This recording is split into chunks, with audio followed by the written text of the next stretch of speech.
ने ये भी कहा है कि एक हफ्ते के अंदर अंदर जो है वो सरकार अल्पमत में आ जाएगी, ऐसा दावा उनके द्वारा किया। देखिए,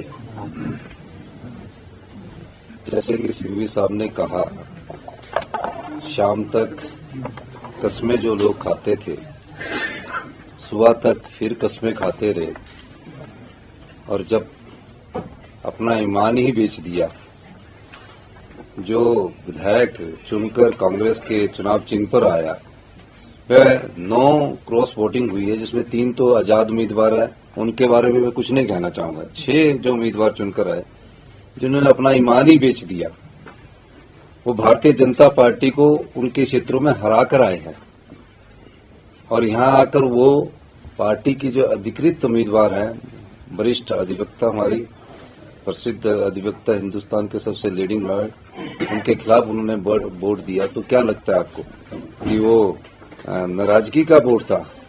वो तो एक ही चीज का वोट होता है, जिसकी जानकारी आपको मेरे से ज्यादा होगी, जिस प्रकार की आप जानकारी रखते हैं। अब वो हिमाचल की संस्कृति में ऐसा नहीं था। हिमाचल की संस्कृति में जो जिस पार्टी से चुनकर आता था, उसमें विरोधाभास रहता ही है, लेकिन जब वो चुनकर आए तो उन्होंने अपना वोट को बदला है, अपने ईमान को बेचा है। इससे आगे मैं क्या कहूं, लेकिन मैं इतना कहना चाहता हूं कि हिमाचल की जनता इस प्रकार की संस्कृति की आदी नहीं है।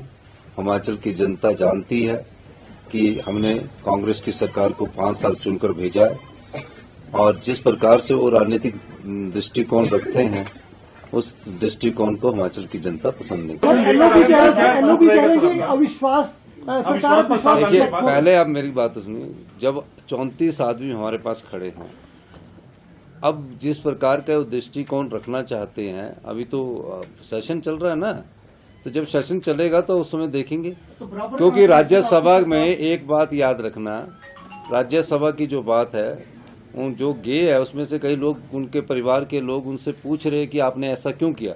जब उनके घर वाले पूछ रहे, तो उसमें सोच सकता कई लोग अभी घर वापसी की तरफ ही सोचे। एक बात की इसमें जोड़ना